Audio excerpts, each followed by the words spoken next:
Oi, pessoal! Então, essa semana eu vim aqui para falar um pouquinho de reprodução e divisão celular.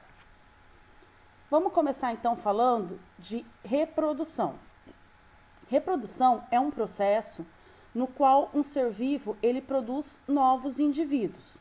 E isso é muito importante porque, através da reprodução, uma espécie consegue se perpetuar na natureza ao longo de muito tempo. Ela consegue se manter então no planeta através da reprodução.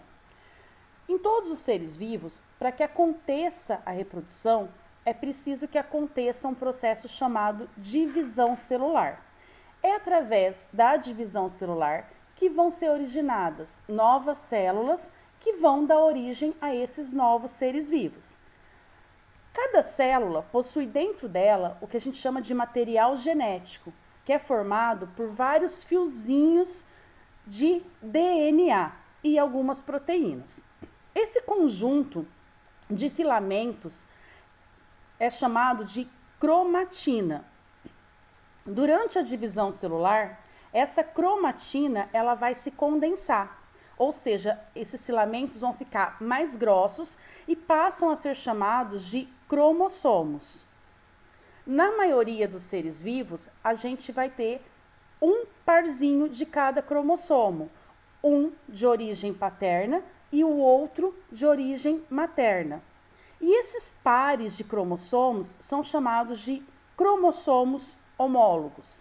Nessa imagem aqui do livro de vocês, dá para perceber bem essa condensação, ou seja, quando o cromossomo está mais visível porque ele está mais grossinho. E aí a gente consegue ver aqui, ó, esses filamentos bem separadinhos nessas imagens aqui dessas duas células, né? Aqui está mostrando várias etapas da divisão celular, mas eu coloquei essa imagem para mostrar para vocês que aqui a gente não consegue visualizar o cromossomo, a gente só vê o núcleo, e aqui a gente consegue ver esses filamentos condensados, que são os cromossomos. Falando então de divisão celular, a gente vai ter dois tipos principais, a mitose e a meiose. E são esses dois tipos que a gente vai estudar, certo?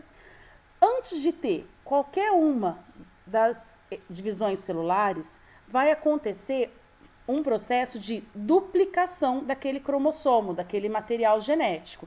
Então, se a gente olhar aqui nessa imagem, vocês estão vendo os cromossomos homólogos, tá vendo que é um filamentinho vermelho e um filamento azul. O que vai acontecer? Vai acontecer a duplicação desses filamentos, então eles passam a ser duplos. E esses filamentos duplicados a gente chama de cromátides irmãs. É como se fossem dois bracinhos em cada cromossomo, certo? E agora a gente vai ver um pouquinho então de cada um dos tipos de divisão celular. Primeiro a gente vai falar da mitose. A mitose é um processo de divisão celular onde uma única célula, chamada célula-mãe, vai originar duas células filhas, que serão idênticas a ela, com a mesma quantidade de cromossomos. Isso acontece porque há esse processo de duplicação do material genético e depois um processo de separação das cromátides irmãs. Então, vocês podem olhar nessa imagem, vocês vão ver que aqui a gente tem uma célula com dois cromossomos, um representado pela cor vermelha e o outro representado pela cor azul. E aqui vocês vão ver a mesma coisa, as duas células filhas com um par de cromossomos em cada uma delas, representado então pela cor vermelho e azul. Então, as células filhas são idênticas à célula-mãe. Esse processo ele é muito importante para os seres vivos unicelulares, como as bactérias, por exemplo, conseguir se reproduzir. E também para os organismos pluricelulares, para eles crescerem, produzir novas células para regeneração do organismo, quando, por exemplo, a gente se machuca e precisa ter uma cicatrização. Então, esse processo de mitose acontece constantemente no organismo dos seres vivos pluricelulares, certo?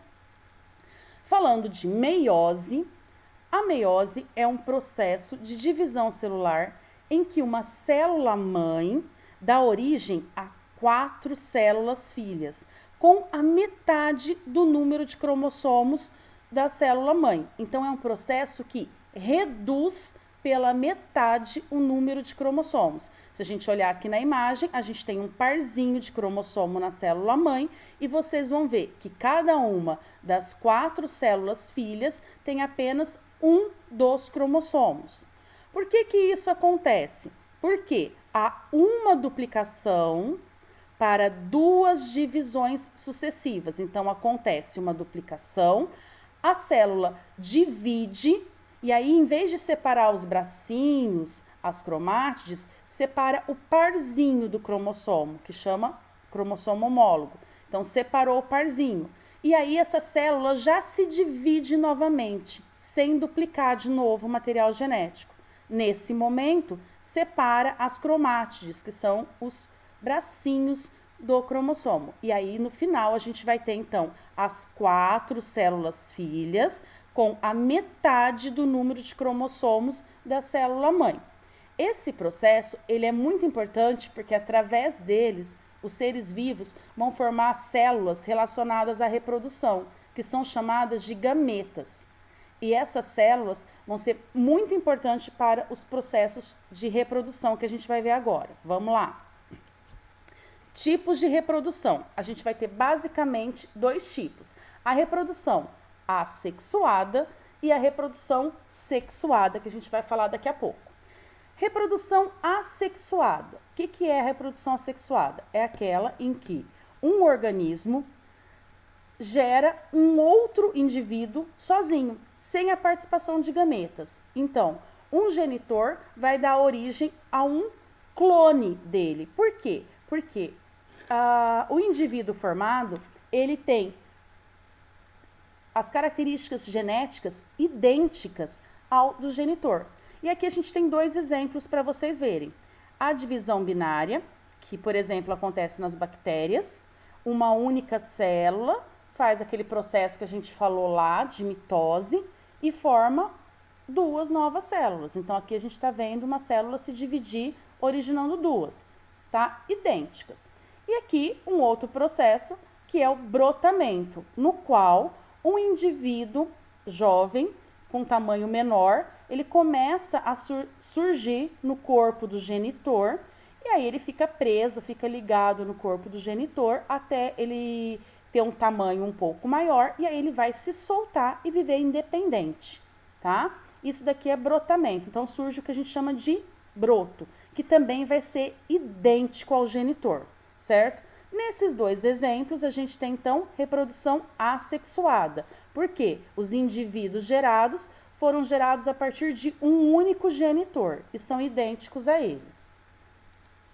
Na reprodução sexuada, a gente vai ter a participação de 2 células especiais, que são o gameta masculino e o gameta feminino. Então, o indivíduo adulto, macho, vai formar o gameta masculino.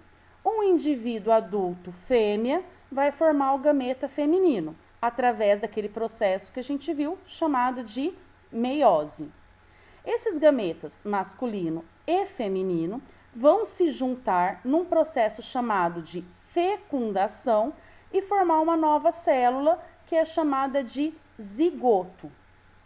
Esse processo ele é muito importante porque ele aumenta a variabilidade genética desses indivíduos. O que é isso? Os indivíduos não são idênticos aos genitores. Eles vão ter metade dos cromossomos de origem paterna e metade dos cromossomos de origem materna.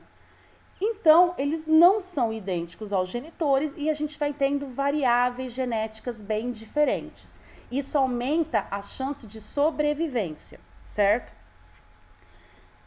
Aí, aqui no livro, ainda tem um pedacinho para a gente falar, que é sobre o hermafroditismo, que é o que ocorre quando o indivíduo ele é capaz de produzir tanto o gameta masculino quanto o gameta feminino. E ele pode se autofecundar, ou seja, dentro do corpo dele, o gameta feminino e o masculino se encontram, formando o zigoto, ou pode acontecer o que a gente chama de fecundação cruzada, quando dois indivíduos trocam gametas, tanto masculino quanto feminino. Esse hermafroditismo acontece bastante nas plantas, em algumas espécies de moluscos, de peixes e minhocas, certo? Espero ter ajudado vocês com a matéria. Beijos e até a próxima!